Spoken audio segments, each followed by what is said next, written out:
With so many options, why choose Arizona State University? For me, the only online option was ASU because of the quality. Their faculty was really involved with their students and care about your personal journey. The dedication to my personal development from my professors, that's been extremely valuable to me. Earn your degree from the nation's most innovative university. Online. That's a degree better. Explore more than 300 undergraduate, graduate, and certificate programs at asuonline.asu.edu. The numbers told the story, they always do. It's one of those idiots who believe in analytics. This is a numbers game with Gill Alexander on VSiN. Good Wednesday morning to you. It is a numbers game at VSiN, the sports betting network, VSiN.com, K+, iHeartRadio, YouTube TV, and of course, SiriusXM channel 158. It's Gill Alexander. It is Kelley Bydlon, everybody, producer number 9. So much more than a producer. What's happening? Not much, man. How you doing? You doing okay? I'm doing fantastic. Health-wise, anything you want to share? No, I'm good. Just everything's great. Just a fantastic Wednesday. It is Wednesday, right? Yeah, Wednesday. It is Wednesday, yeah. Okay, just curious if you wanted to share. On the show today, so much. Nick Whalen will join us. Nick Whalen, who does prop points here on the network, will join us to talk all sports with us here momentarily, including, well, not beyond props, but also he's also a RotoWire senior analyst, we should say. He still does that. But we'll talk multiple sports with him. We will have Jim Root on from Three Man Weave to talk Final Four with us. I doubt he's betting the college basketball crown, but who knows? Maybe he is. Mm-hmm. Never know with those Weavers. You never know with the Weavers. Paul Sporer on baseball, JBT on college and pro hoops, and Jason Weingard from Under a Cloud of Smoke. I also want to revisit my theory in Sacramento later on the show. We'll do that. I got to start, though, with the NBA. What a banner night. Can we say that? A blue ribbon night in the NBA. Does anybody say that anymore? No, probably not. Not that I said that either. That was generations before us. But I don't think that really works. Don't you have like a blue, or isn't blue ribbon like the prize fair? It's a blue ribbon day, that kind of thing. First time in NBA history last night that two former MVPs went for 50 on the same night, and the second time in history that any two players have gone for at least 50 points, 10 boards, and 5 assists on the same night, joining Wilt Chamberlain and Elgin Baylor in 1963. I'm, of course, referring to Nikola Jokic and Steph Curry in their respective games last night. We'll start with Jokic. The most points by a player in the NBA this season, 61. And it is also the most points in a triple-double in NBA history. 61, 10 and 10 for Jokic in defeat, by the way. In defeat, in double overtime. By the way, the NBA playoffs, say what you will about the NBA regular season. The NBA playoffs are awesome, and the playoffs kind of felt like it started last night. As we talked about yesterday on the show. Jokic played 52 minutes, 38 seconds. Who's counting? He didn't leave the court after halftime. Actually, after checking back in at the 6:28 mark in the second quarter, he never went to the bench again. I'll do the math for you. That's 40 minutes plus straight that he played of his 52 minutes plus. By the way, there's only been two other 60-point triple-doubles in NBA history. 2022, Luka had one where he went 60, 21, and 10.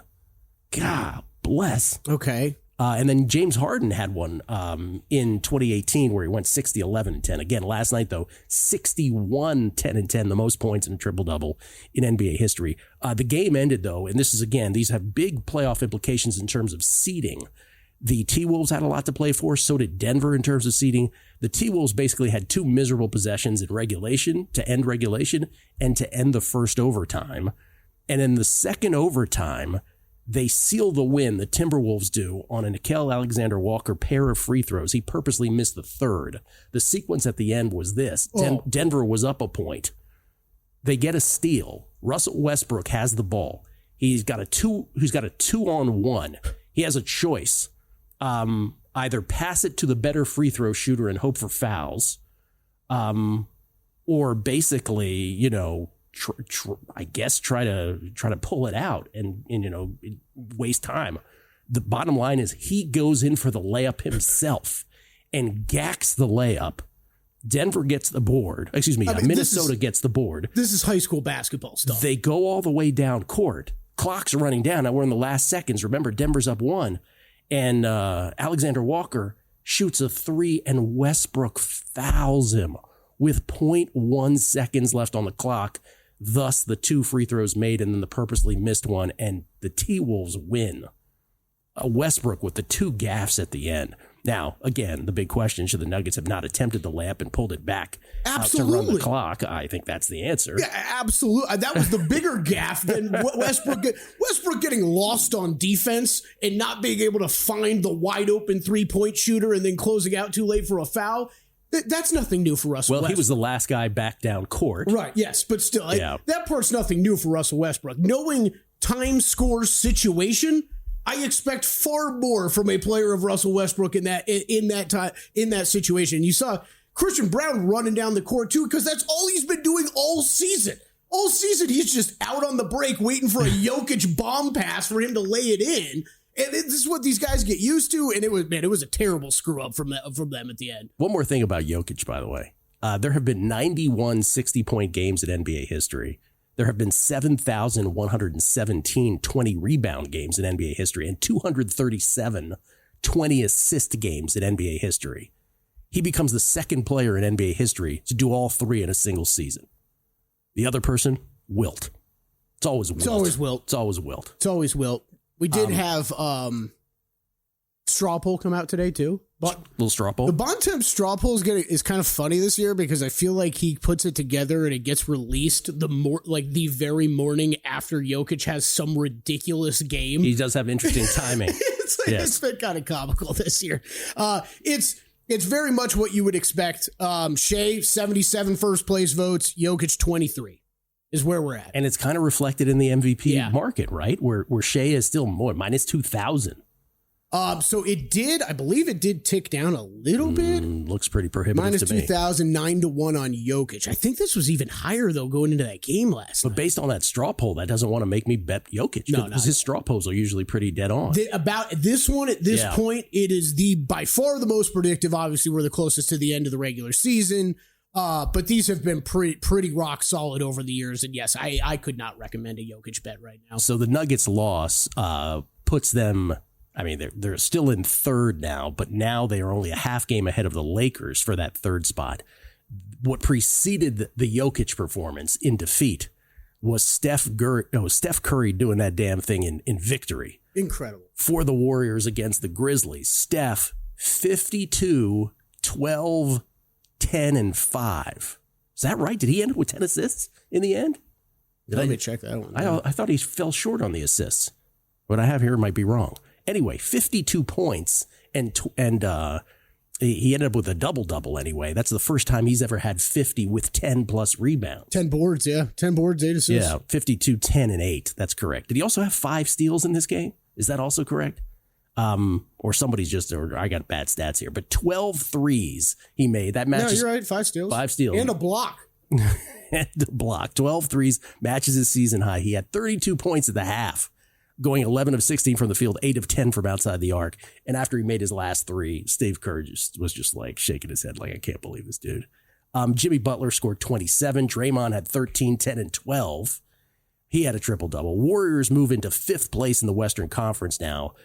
They have 1 fewer loss than do the Grizzlies, the aforementioned T-Wolves, and the Clippers, who are 6, 7, and 8 right now. So with 7 games left in the Warriors season, what a monster win, particularly because they own the tiebreakers against the Grizzlies and the T-Wolves. They do not against the Clippers, by the way. Right. So it's not a done deal that they end up in the 5th spot. But I just want to say this, because right before the show, you could have done the enhanced thing on me down there at Circa. I finally did pull the trigger on the Warriors to win the West, plus 775 here at Circa. Because the only question that needs to be asked after that game yesterday, and I did ask this of you and Montesano last night via text, was, do you trust any team in crunch time more than you do this trio of players, Curry, Butler, and Draymond? And for me, the answer is a resounding no way. They are the most trustworthy group of players I want at the end of any game. And that, by the way, that includes better teams like the Celtics, Cavs, and Thunder. In crunch time, I don't know. Plus 775, I'll play that for the West for sure. So I don't know if you noticed it. Obviously, we didn't talk about this anymore, but the text exchange that you bring up, I thought you worded it perfectly. Yep. And it was a resounding yes by me that there is no other trio that I would trust more. Yep. End of game situation. Got to play a whole game, though, right? I love the Warriors. You got to play 7 of these games. Got to play a whole game. You're going to have to get yourself into those situations. I think they're as dangerous as anybody. I think they're that's where the price comes in. That's just not even money. It's plus $7.75. Exactly. Yeah. So, I still got the Thunder on top. You want to do the Kelley Western Conference confidence rankings? Oh, I was going to say that for later, but we could do it now. Yeah, we could go through that. So the Warriors, it would be Thunder 1 for me. So I do have the Thunder 1. I've got plenty of bets on them to win the West. I understand where you're coming in with this Warriors bet. Warriors are number 2. Yep. Confidence ranking. This is just how confident am I going to be with where they end up in the Western Conference playoffs, right? Warriors number 2. Nuggets are number 3. Yes, they have that loss last night. We're still talking about Nikola Jokic, and when you compare him to the rest of these teams that are left, I'll take the team with the best player. Nuggets 3 for me. Clippers are 4. This team has become a top 10 offensive and defensive team. I love what they can do on both sides of the ball. I brought them up before. I think they could be very dangerous over any of these teams that run into them. Timberwolves, I've got 5. Look, this team's been up and down, but a lot of strong pieces still left on this team. I think they can make some noise in the playoffs. Lakers 6. I am not going to count them out when you have LeBron James and Luka Doncic.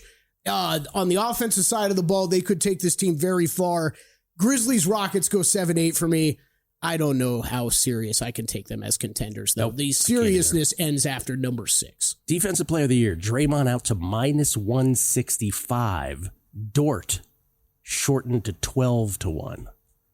And our buddy Michael Montesano was betting him at 71 and 40-1 not too long ago. Is Dort a bet? I don't hate it. I like it. I've finally come around to, look, the Defensive Player of the Year got hurt.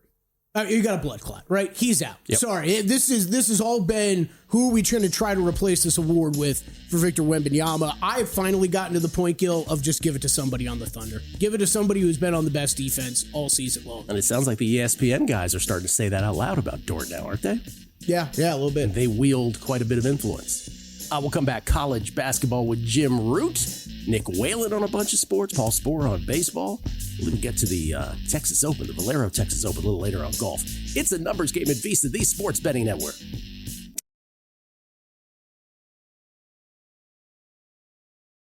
A numbers game on VSiN, the sports betting network. Want to bet smarter? Start with Smarter Insights. Right now you can check out Wes Reynolds' Texas Open preview, Greg Peterson's college basketball and MLB picks, and catch up on the NBA with Zach Cohen. Later today, you can check out Adam Burke's MLB best bets, Steve McKinnon's MLB and NBA analytics reports, and Zach Cohen's NBA picks. To get access to all the articles and betting guides on VSiN.com right now, you can sign up for as little as $9.99. Just head to VSiN.com/subscribe to sign up today.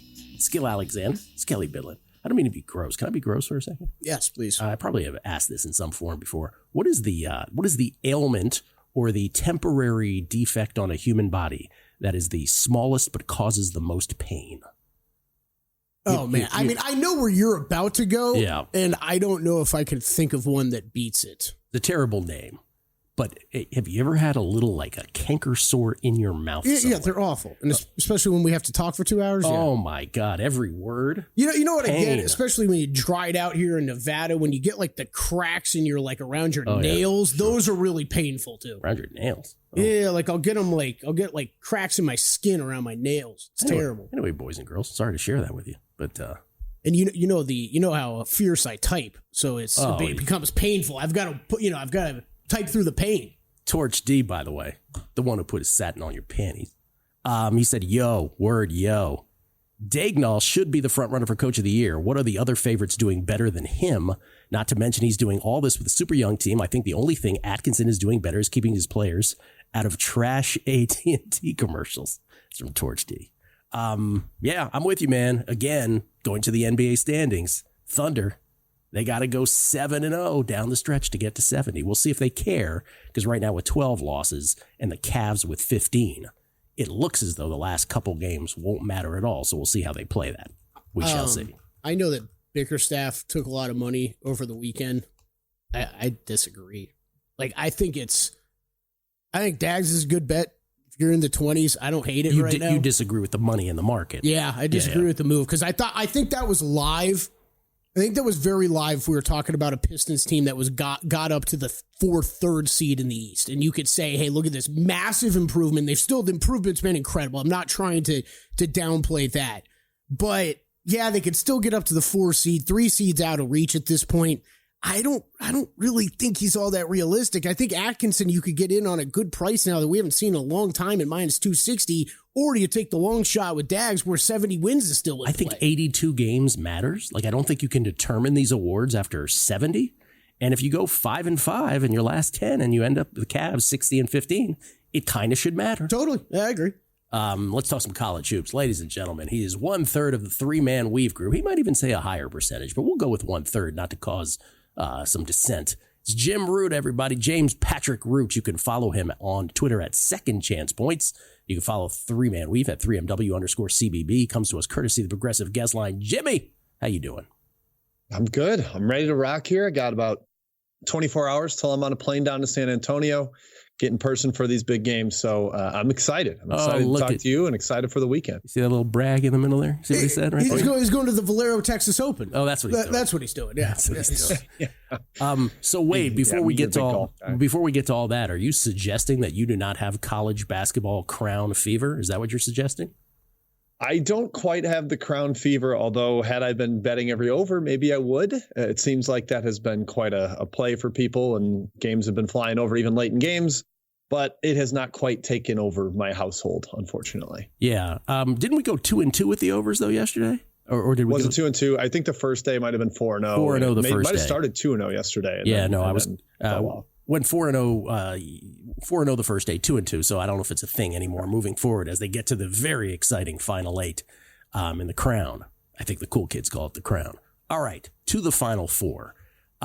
We have the 4 number 1 seeds. Once again, only the second time in NCAA tournament history, 2008 being the other.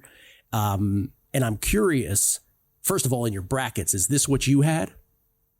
I had Texas Tech over Florida, mostly because I was like, I can't pick all 4 ones, can I?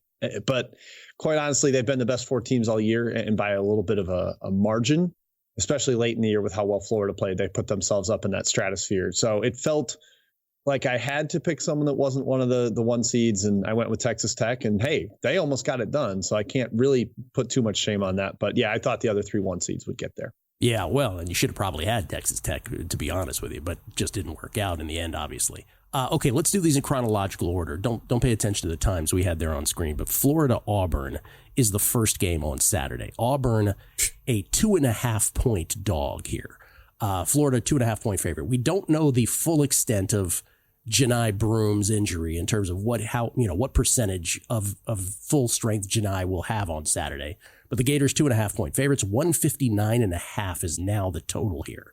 I'm seeing a 159 where I'm looking. Any thoughts on this? Did you bet this one? I haven't bet it yet. I'm leaning towards Florida and thinking about if I can get in there on a Broom report or when I see him down at practice. There's another brag for you, Gill. I got to slip it in there. The open practice is on Friday. If he looks a little gimpy or just, tentative, I just overall think this is a pretty bad matchup for Auburn. Florida took them to the woodshed at Auburn earlier in the year. They did not have Handlogton in that game. They did not have Elijah Martin in that game. So 2 of their top 7 players, including a key starter. And that was when Auburn was rolling. That was not when they were, late in the year, kind of took their foot off the gas pedal. That was middle of the season at Auburn Arena. Florida dominated the paint, really just kind of were more efficient scoring the ball, and I think had a really good game plan against Auburn. They're going to probably make Janai get his, especially with him being under 50 or under 100%. So I think the volume is going to be really high for Broom, but if they're, able to limit Pettiford, able to limit Jones, able to limit Baker Mazzara, I think that sets up well for Florida because they've just got a lot more options to score offensively. So I'm leaning towards Florida. And if I can kind of figure out that Broom's really not 100%, then I think that's going to end up being a pretty good side there. Yeah, usually at this point, I would say I'm not hearing any Auburn love this week from anybody, and that should concern folks, but I'm not sure I'm in disagreement with you at all on that. Then it's Houston-Duke. Duke is favored by 5 here. 136 is the total. Duke, per the betting market, and I think per the eye test as well, considered to be the front runner here. You see it that way as well? Yeah, I think they're the best team. They're the most talented. And quite honestly, I've been really impressed with John Shire and what they've done offensively, the structure that they've had this year where they get guys in really good positions. They get their guards going downhill with lobs open to Malowacz, or they get Flag isolated in the middle of the floor where you've either got to send help or he's going to just score over you with kind of like a floater or a jumper in the lane. They've had really impressive just style on the end of the floor. I didn't think they had the last couple of years. But if there's a team that's really built to compete with Duke, I think it's Houston, because I think you can out physical them a little bit. I go back to the Clemson blueprint at Littlejohn Coliseum back in February. They got to basically every loose ball, played them to a draw on the glass, got Flag completely out of rhythm. At the first 35 minutes of that game, maybe even 37, it was not a good Cooper Flag game. And with the mature physical adults, like fifth-year seniors that Houston's got, I think they can give Duke a bit of a battle, make it a half-court game. And you've got that added little element of maybe some revenge for the returners. You know, Houston's got 4 starters back and a couple bench guys from last year where they probably feel very justifiably that they should have beaten Duke, and had Jamal Shead not rolled an ankle, they really would have had that. And I think 5 is a little big, and analytically look at some of the projections. It is big. Bart Torvik's got Houston ranked higher. So I definitely lean that way. I haven't pulled the trigger yet because I fear Duke and just how talented they are. But, man, heavy lean towards Houston, and I'm thinking about locking that one in. If I made you make a Final Four most outstanding player bet right now, because this market is available, Cooper Flag is the short shot plus 109. Walter Clayton Jr., Florida, plus 303. Janai Broom, Auburn, 8-1. LJ Cryer, Houston, plus 950. And then by the way, we'll show some other numbers here because we're showing the FanDuel numbers up here. But those are the short shots, one per Final Four participant. And then you see everybody else after that. Knipple over there at 30-1 is interesting to me. Yeah. If I made you make one bet, which would it be? It'd probably be either Flag plus 120 or Uzan 16-1. Milos Uzan for Houston. Kelvin Sampson talked about it after they beat Purdue. Like, Uzan's ascension has really synced up with Houston's ascension. I think he's kind of their secret leader, maybe not emotional leader, but how they play, they go as Uzan goes. And that's just a little bit more open. Houston, like, who's going to win it for them? I sort of buy the Knipple angle for Duke, but just with the attention that Flag's got and how popular he is, him, Clayton, Broom, first team All-Americans for those teams, the other guy's going to have to be like overwhelmingly better for them to get it. Because this is a human voted award back in 2022 when Kansas won. And I really don't think Agbaji was the best player at the Final Four. It was either Remy Martin or the big guy McCormick, and they still gave it to Agbaji. I think people just default to the best player. So it's got to be overwhelmingly somebody else. Whereas Houston's a little more balanced. So if I'm buying Houston to win the whole thing, then Uzan 16-1 intrigues me. All right, Jim. Sorry to bother you on your way to San Antonio and then maybe the Masters after that. I don't know where you're going, but have fun. I wish I had a ticket to Augusta. If you got one, let me know. Gil. Oh no, trust me, I do not. Safe travels, my friend. Thank you. Cheers. Thanks for having me, guys. Jim Root, everybody, at Second Chance Points at 3MW_CBB for 3-Man Weave. Check him out with all his thoughts on the Final Four. Nick Whalen, our own Nick Whalen. We can finally say that. On multiple sports, including the NFL. Next. A numbers game on VSiN, the sports betting network. Are you ready to take your sports betting to the next level? The Sharp Plays at sharpplays.com is your secret weapon. Since 2011, they've been building trusted relationships with major sports books and sports insiders worldwide. They provide daily updates on what top pro sports bettors and betting groups are wagering on, so you're always ahead of the game. But that's not all. They just launched a cutting-edge AI betting analyst that provides even more selections and reports, giving you the edge you need to win. The best part, you can check out the Sharp Plays free content anytime, get real-time betting action reports, alerts, and more through email and X directly from the pros, plus explore all their records, including detailed online logs, right on the website at sharpplays.com. With the Sharp Plays, you're joining a team that's never had a losing year. What do you have to lose? Start today and get access to the best betting insights at sharpplays.com. We get tweets at Beating the Book. Always appreciate the feedback. Harold Irving, I've had Crown fever for years. Crown Royal. Yeah, that's my kind of crowd. There we go. Tom F at I T just for got way too excited about that tweet. Good job. Yes, you did. Tom F, T for 3. Digital Underground shout out. Yes, thank you for catching that. I appreciate it. And Chris Hartman says, Kelley, life hack for the cracks on fingers for you. Super glue. Super glue. He wants you to put super glue. Like I'm going to go to the hardware store and get on super your hands. Glue? Like do I moisturize first and then apply the super glue over that? Is that what I do? I don't know, man. Living in South Florida, never had to moisturize the old hands, Gill. But you move out to Las Vegas. Oh yeah, it's a thing. It's a thing. Let's talk multiple sports with one of our favorites. We always used to introduce him as a RotoWire senior analyst. He remains that, but he's also a VSiN co-host now. That's right. Along with Jeff Erickson for Prop Points. And he joins us now, courtesy of the Progressive Guest Line. It's Nick Whalen, everybody. How you doing, Nick? I'm good, fellas. I'm good. I appreciate the warm welcome from you guys, from everybody else at VSiN. You can catch Prop Points 2 to 3 p.m. Eastern, Monday through Friday, right here on the network. So this will be a nice warm up for our show later this afternoon. Very nice. So Money Moves is right after us with Stormy, and then it's Prop Points. Yep. Okay. Right. So Nick, let's start with the NFL. I have a couple questions. So season win totals now coming out. Any thoughts on that out of the gates?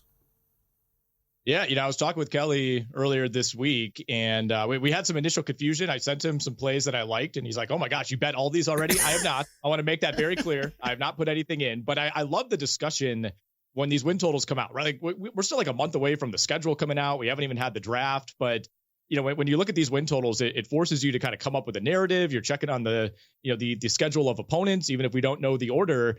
And really, the win totals for the NFC West, Gill, are what jumped out to me first. And I look at Seattle at 8.5, and I really lean under on that. Now, they do play the AFC South and the NFC South, so you have some gettable games against both of those divisions. So I think that's part of the reason that number is at 8.5. But there's so much uncertainty with this Seattle team. Obviously, you're bringing in Sam Darnold, who to me still remains somewhat of an unknown. Now, if he was running it back in Minnesota, I think we'd feel a little bit better about that. But I think we're going to find out very quickly, how much of that is actual progression for Sam Darnold versus, just being coached up by Kevin O'Connell, being in a great situation, playing with the best receiver in the NFL. You got a new offensive coordinator for the third time in 3 years. They shed some talent really on both sides of the ball, but especially offensively. I like Cooper Kupp. We'll see how many games Cooper Kupp plays at this point in his career. Jackson Smith-Njigba is a really nice player. He's not Justin Jefferson. They don't really have that crazy high level number 2 like Addison. They don't have a great tight end. And this was at times, I thought, the worst offensive line in football last year. And we know what Sam Darnold can look like behind a shaky offensive line. So that was one that jumped out. I like the over on 9.5 for the LA Rams. I really think this might be the best team in the division right now. I know San Francisco just kind of gets the incumbent status automatically, but the Niners have done nothing but lose talent this offseason, and things are going to get more and more difficult for them. Pretty manageable schedule, I think, for the LA Rams. Obviously, they get the NFC South and the AFC South as well, so that's another one. You guys know I'm a Jacksonville Jaguars fan. I don't think I've ever recommended taking a Jags win total over. Made a lot of money over the years, just auto fading the Jaguars, but 7.5, man. I think this is doable. I think we finally have a reasonable coach in place. This is a team that won 9 games in both 2022 and 2023. You look around at that division. I don't know if the Colts are going to be very good. I don't think Tennessee is going to be very good. Feels like you can maybe split with the Houston Texans. They also play Seattle, the Jets, Carolina, Arizona, Las Vegas out of division. So I'm not saying this is going to be a 10 or 11 win year for the Jacksonville Jaguars, but I think they could push the over on 7.5. Wow. You had thoughts on multiple. I'll just throw out a couple more and you just give me one sentence on them. Arizona, 8.5. Mm-hmm.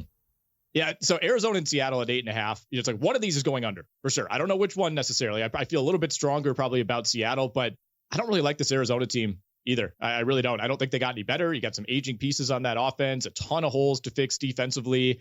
I think this one is a win higher than I expected to come in at. KC and Buffalo, both at 11.5. Yeah. Honestly, I like the over on both of these. Wow. I think there's still a pretty clear, line of demarcation in the AFC. You got your 3 or 4 teams at the top, and certainly I think Kansas City is one of them. Yeah, the Chiefs got very lucky over and over last year, but I think, getting Rashee Rice back is going to be massive for this team. I think we talked a lot about, man, Mahomes doesn't look like Mahomes. This offense feels broken. Well, you're missing one of the 10 best receivers, in my opinion, in the NFL. You bring him back. You bring back Hollywood Brown. I think for a Kansas City team that was, for a while looking like they were pushing for 17-0, I think it's totally reasonable that this could be a 12-13 win team. And, I was actually out on Buffalo last year. I thought that might be their soft reset season where they'd still be competitive, but they wouldn't be elite. And I feel better about this roster now than I did this time last year. And, New England's better in that division, but Miami doesn't feel as fierce. I'm not really scared of the New York Jets. So I think Buffalo is set up well, for another very Buffalo-like season. Wow. Kelley, ask me about Washington 9.5 real quick. Hey, Gill, do you love or like the over 9.5 on Washington? Adore. I adore it. Shocking. I'm shocked to hear this. No, I'm like you for many, many years, better part of two and a half decades. I was always fading, but I love the over on that. 10-7? You don't think they can go 10-7? Okay. NFL draft. Any thoughts at the top? Oh, man, this is a very interesting draft in that, I think it's more of like an infrastructure type of draft, if that makes sense. You don't necessarily have these flashy names at the top. It's starting to feel like Cam Ward, to Tennessee, or even if Tennessee were to trade out as the number one pick, that one to me makes some sense. Shedeur Sanders just kind of being in for some teams, out for others is kind of thrown off the top of the draft. But I haven't really bet a whole lot in terms of the NFL draft right now. I will say one thing that I have been tracking, though, is the receiver market as far as the first receiver to be selected. Like a week and a half ago, Ted McMillan was like minus 650 to be the number one receiver drafted. We have seen quite a surge from Matthew Golden, who, of course, had the great 40 time at the combine. McMillan's now just minus 200 to be the first receiver off the board. Matthew Golden now plus 150.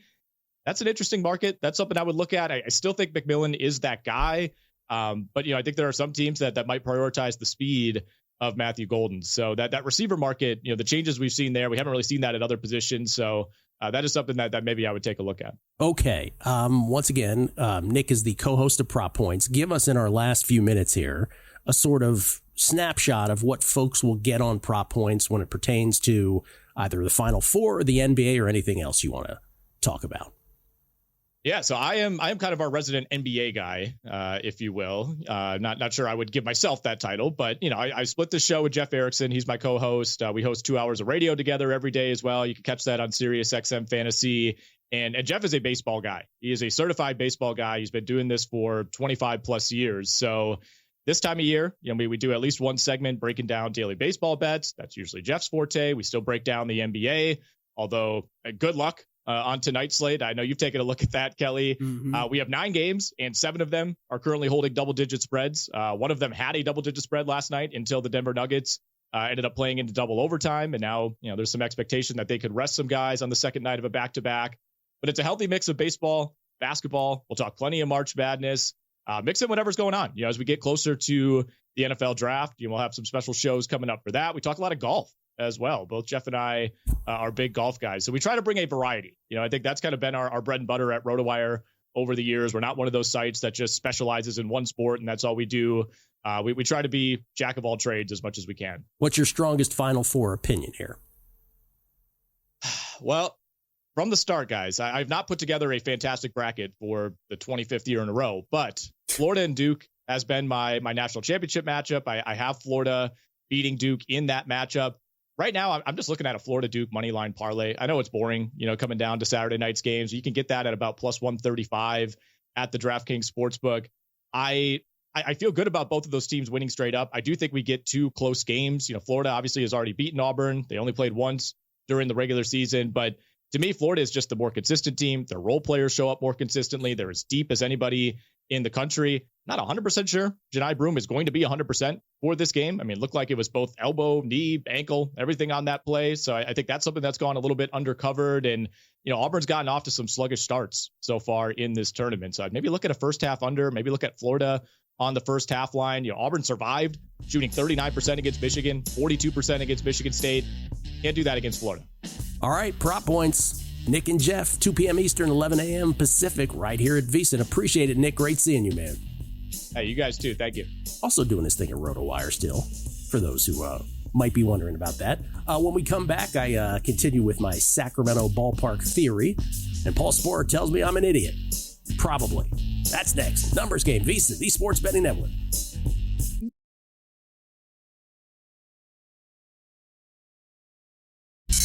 A numbers game on VSiN, the sports betting network. Want to know where the money is really going? Unlike other sources, our betting splits come straight from Circa and DraftKings Sportsbooks, giving you insight into where the sharp action is landing. Circa is known for taking big bets from pro bettors, while DraftKings provides a broader market perspective. That means you're getting the real action, not just public money, but the kind of wagers that move lines. See the percentage of bets versus percentage of handle on every game across every major sport, helping you make smarter, more informed bets. Get VSiN's exclusive betting splits for as little as $9.99 for your first month at vsin.com/subscribe.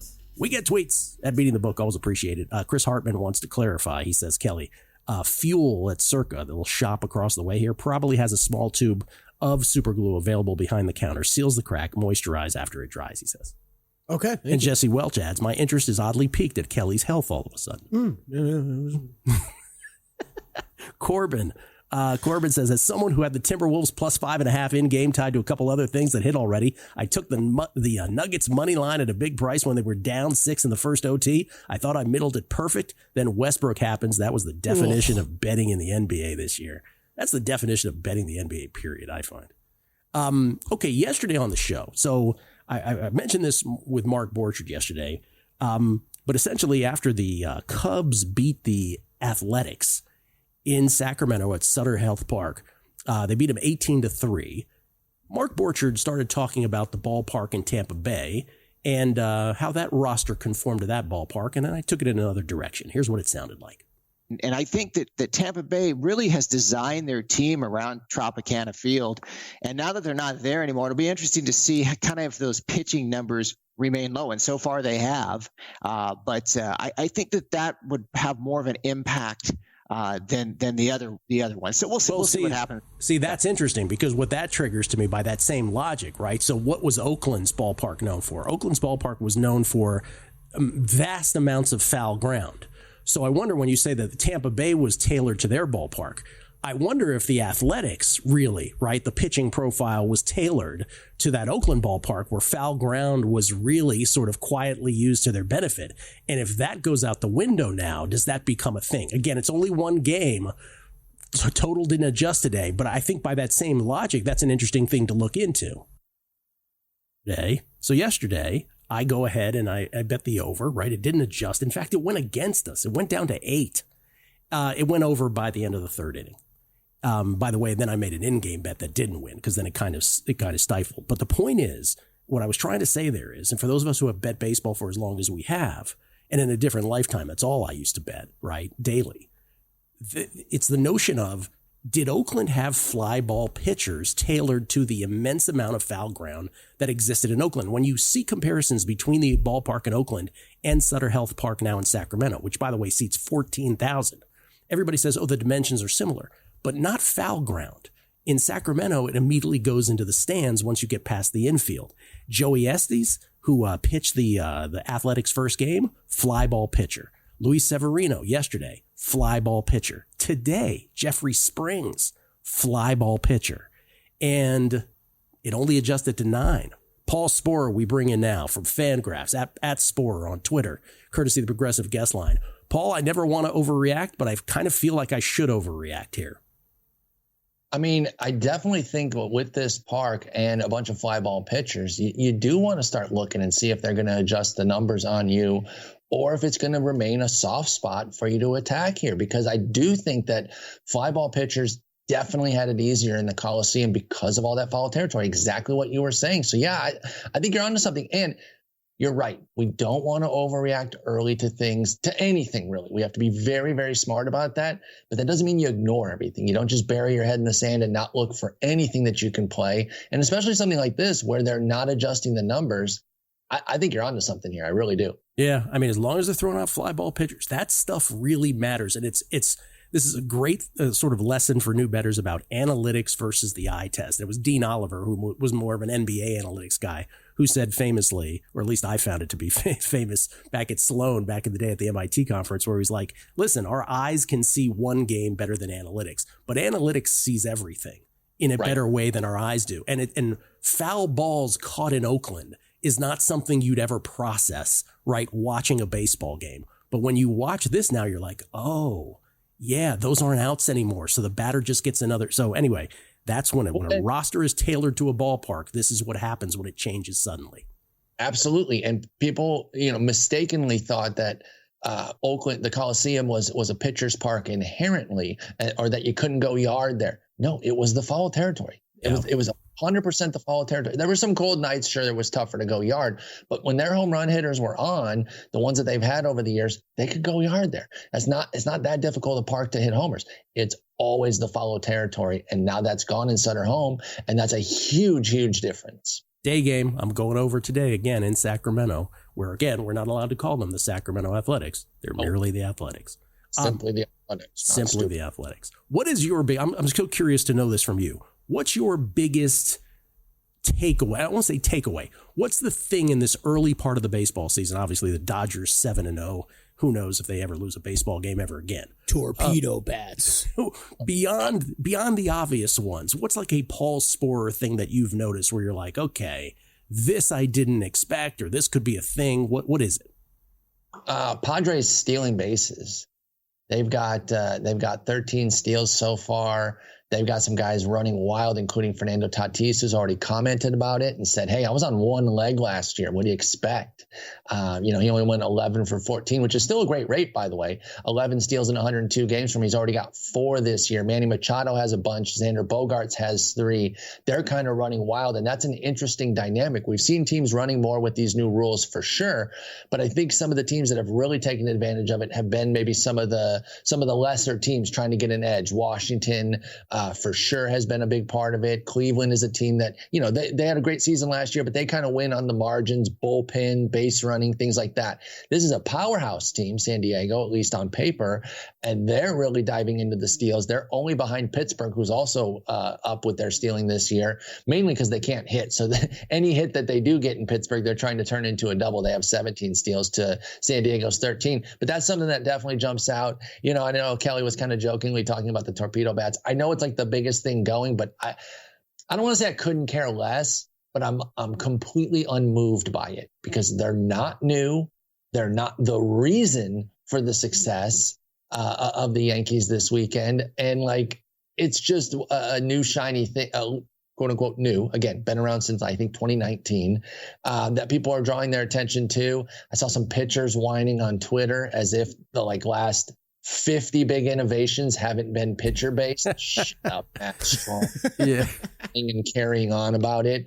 I don't mind it. I think players should use it if they think it's going to benefit them. I love the golf club analogy that I've been hearing a bunch on MLB Network. I think that is the perfect analogy across the board, being fitted for clubs, tailored to your swing. Not only that, but also having it as a club for different things. We saw Junior Caminero use it in a pinch hit at bat. Maybe he feels like I can get base hits better with this, and I can get homers better with a regular bat. So if I'm going to have 4 at-bats in a game, I'm going to use the regular bat. But if I'm coming off the bench and I need a base hit, maybe I go to the torpedo bat. I like it being used as a club in your bag. So I don't think there's a whole lot to make of it. It's an interesting-ish story, but it's not making guys inherently better, nor is it illegal. So there's no real issue with it. All right. Love having you here on a Wednesday because we get full day baseball starting in the morning. If you were a fantasy player today, how are you playing this? If I'm looking at first off, it's ace day, big time ace day. 20 of the 30 guys go and rank in my top 60 with 6 of my top 10 rankings right now. So there's tons of ways to go with the pitching. Skubal and Skeens are my top 2 guys for the year and for the day. You can go Zach Wheeler against Colorado at home. I mean, there's a million options for pitching. If you want to get a little cutesy and maybe save some budget if you're doing DFS or whatever, you can get a little bit cheaper with somebody like a Ryan Pepio against Pittsburgh. I'm a very big Pepio fan. Clay Holmes at Miami is probably going to be coming in a bit cheaper because the money's going to go toward the Skubal, Skeens, Wheeler, Crochet, Reagans, Snell. Again, I could name them all, but we're running out of time here. There's just so many different ways to go. Now, if you're looking for offense, where do you go on a day like this when 20 of the 30 pitchers are pretty damn good? I think you start looking at those Padres. So if you do want to save some on pitching to try to get some Padres in your lineup going against Ben Lively, I like that. Easton Lucas is like a fill-in for Max Scherzer right now for the Jays. I don't even know if he's going to be a full-time starter there and go more than 2-3 innings, but I think maybe some Nats could be interesting. I think Phillies against Kyle Freeland. Kyle Freeland's a solid pitcher. I want to be clear here. He's a solid pitcher. Still going to take my shots against him, though. So some Phillies and, of course, Dodgers. They're getting Bryce Elder filling in for Manuel Lopez. Hook 'em horns with Bryce Elder. He is a former Longhorn, but come on, it's the Dodgers. I'm obviously going to go for them anytime I can. So a lot of ways to go on today's board with all the great pitching. Paulie, love it, man. Baseball is here. Couldn't be more excited. Appreciate it, man. Take care, y'all. Paul Sporer at Sporer. Dodgers, by the way, 7-0 now. Padres 6-0. Everybody else with 4 wins or less as they make a mockery out of the race to 10. Just a mockery. We'll come back. Golf, the Valero Texas Open next. Numbers game, VSiN, the Sports Betting Network.